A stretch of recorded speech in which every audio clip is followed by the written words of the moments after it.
Hello, movie lovers. Bob for Bob's movie review here, and today I'm bringing you guys the new Blu-ray DVD shopping guide and reviews for January 7th, 2020.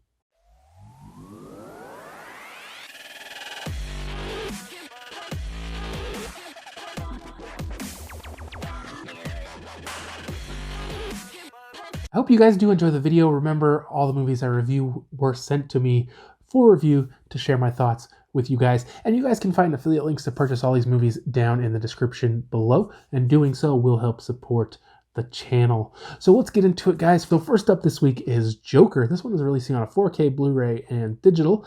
Amazon and Walmart $29.96, Best Buy and Target $29.99. Best Buy will have an exclusive 4K Steelbook, which will include 4K Blu-ray and digital for $34.99. Also releasing on a Blu-ray, DVD, and digital copy combo pack. Amazon, Best Buy, Target, Walmart $24.99. Target will have an exclusive Blu-ray. I believe it's just a slipcover. I'm not 100% positive on that, but it'll include Blu-ray, DVD, and digital for $24.99. Lastly, it will be releasing on a DVD. Amazon, Best Buy, Target, and Walmart all $17.99. Now, I had mentioned previously that I pre-ordered the Steelbook, but upon inspecting my Best Buy account, I never pre-ordered it, and I decided not to pick it up. I believe the pre-orders are down now anyways, but I decided I didn't need to spend $35 on it. Now, Warner Brothers did send me over a copy of Joker for review. I like the cover. Some people were complaining about the cover. I like the cover. It's definitely a creepy, cool look to that. Here's a look at the back. I did post an unboxing of this. If you guys would like to check that out, just search for Joker on my channel. There's a look at the discs. Nothing too interesting there. Now, a lot of people really love this movie. It's a more realistic, gritty, dark look at the Joker. Now, this movie is actually about Arthur Fleck, played by Joaquin Phoenix. And he, he's really not right. And he's got a lot of really disturbing mental issues. And he plays a party clown, or he works for this company that hires clowns, and that's what he does. And he's kind of just struggling really to just keep it all together. And it's kind of like Gotham is at its tipping point, and people are not very happy. And it's kind of like the poor versus the rich. And let's just say that Arthur really gets just pushed over the edge, and he becomes this Joker character. Now, Joaquin Phoenix was amazing in this. He did such a good job. It's a little strange, because this isn't your typical DC comic book style movie. It's not really cartoony or over the top. It's more grounded and a lot darker. I feel like they did such a great job really going into Arthur Fleck's past and kind of how he became this person, and they kind of explain like why he's always laughing, and they show his transformation into the Joker. There's a lot of just really dark moments in this movie, and I like how, even though it's not over the top, they kind of explain how Gotham kind of descended into madness, and how Joker rose to power, and how he kind of got all these henchmen.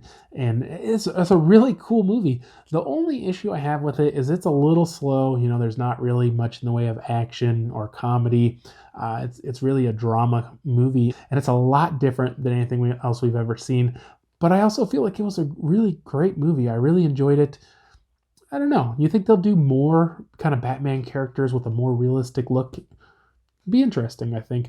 I gave this one a 4 out of 5. Definitely check this one out if you haven't already. Next up is The Lighthouse. Now, this one is releasing on a Blu-ray and digital copy combo pack. Amazon, Best Buy, and Target, $17.99. Walmart, $19.74. It's also releasing on a DVD. Amazon and Target $12.99, Best Buy $13.99, and Walmart $14.26. Now, Lionsgate did send me over a copy for review. Really interesting kind of look to this, where it's got the black and white. And I did do an unboxing of this one as well, if you guys want to check that out. Of course, you can just search for The Lighthouse on my channel. But this one stars... So this one has Willem Dafoe and Robert Pattinson, who play lighthouse keepers in the 1800s. And it's these two guys out in this remote lighthouse by themselves for, I believe it was 4 weeks. At least Robert Pattinson was. I'm not sure if Willem Dafoe just lived there. I was a little confused on that.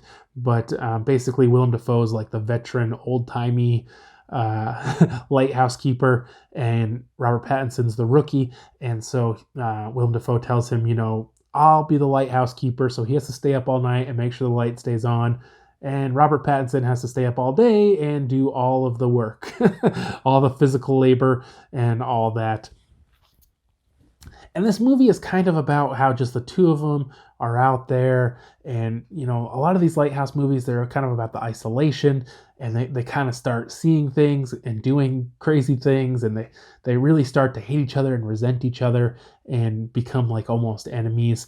And they start having these weird visions. And that was a really strange movie, a little long for my liking. I thought, though, that Willem Dafoe and Robert Pattinson, they did a really good job in this movie. Like, they were great. This movie says it's in black and white, but it seemed like there was like almost a red tint to it. I don't know. Maybe I'm just seeing things, but to me it seemed like there was a little bit of brown or red tint in this movie.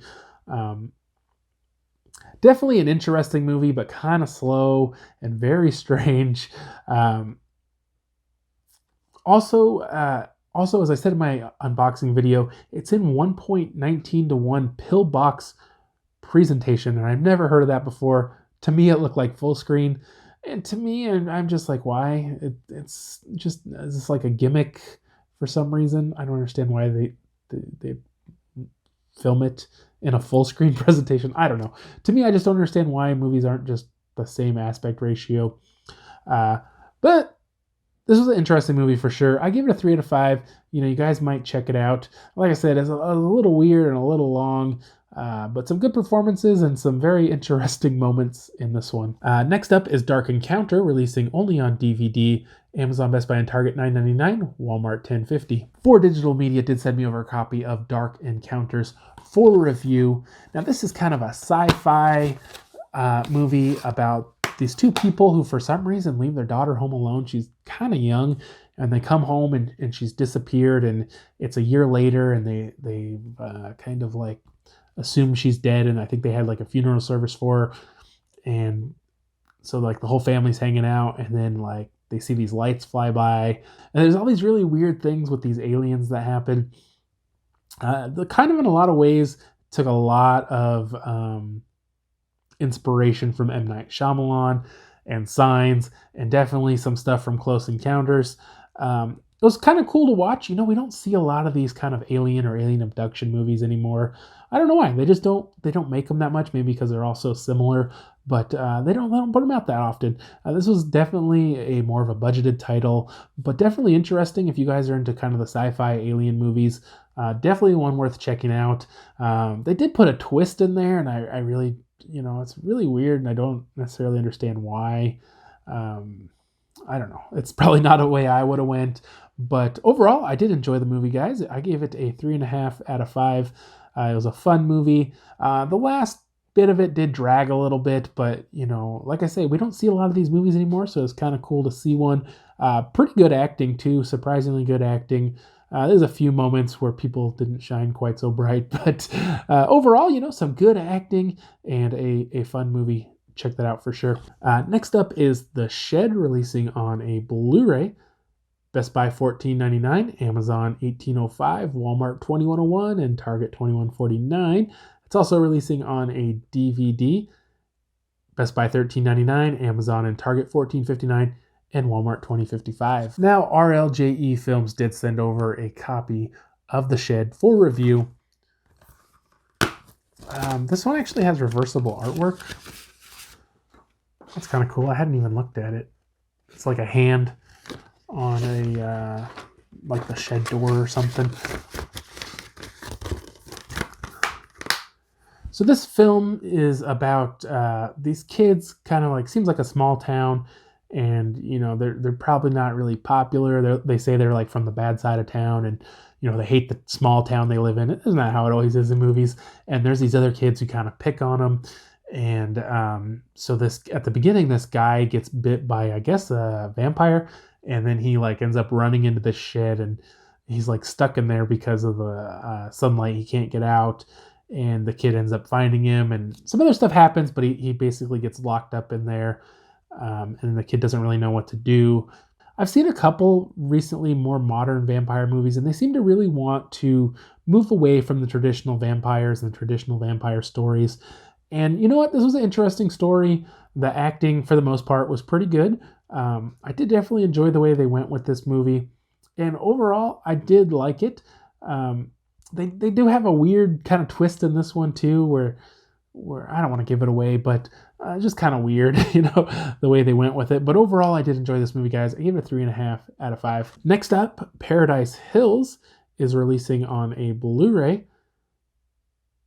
Best Buy $14.99, Amazon, Target, and Walmart $16.73. Now, I did review this one, guys. I don't remember a ton about it, except for it was about these girls who got sent away to this island, and they were being almost reprogrammed to be the people their parents wanted them to be. And it was interesting for sure. Like I said, I don't remember a ton about it, but I gave it a 3.5 out of 5. The review is on my channel if you guys want to search for it. Next up is Girl on the Third Floor, releasing on a Blu-ray. Amazon and Walmart $22.94, Best Buy and Target $22.99. Also releasing on a DVD, Amazon and Walmart $19.11, Target $19.89, and Best Buy $19.99. I thought I was going to get to review this one, but I did not get a copy of it, so I guess I will not be reviewing it. Next up is Wrinkles the Clown. This one's releasing on a DVD, Walmart $22.92, Amazon and Target $22.49, and Best Buy $22.99. Now, I haven't got a copy of this yet, but I should be reviewing this probably next week, I think. I should have it by then. Definitely looked really interesting. I was following this one really closely about this guy who dresses up as a clown, and you can call him to come scare your kids. I don't know. It sounds really strange, but I definitely want to check that one out. Next up is Bulletproof II, releasing on a Blu-ray. Best Buy $19.99. Amazon and Target $20.49. Walmart $21.71. Also releasing on a DVD. Amazon, Target, and Walmart $12.99. Best Buy, no listing. Last up this week, guys, is Big Little Lies Season 2, releasing on a Blu-ray. Amazon and Walmart $21.01. Target $21.49. Best Buy $22.99. It's also releasing on a DVD. Amazon, Best Buy, and Target $22.99. And Walmart $24.96. Now, I'm not positive, but I'm pretty sure Season 1 was released by HBO. And for some reason, this one's being released by Warner Archive. So it doesn't have digital copies. A little strange, I'm not sure. I could be wrong, but that's all I have to review this week, guys. I was going to review Bully, but I needed to get this video done, so I didn't get a chance to watch it. I hope you guys did enjoy the video. Love to hear what movies you guys are picking up, or if you guys saw any of these, what you guys thought of them down in the comment section below. If you haven't already, subscribe for more videos, share videos, check out my website, bobsmoviereview.com, and I'll see you guys next time.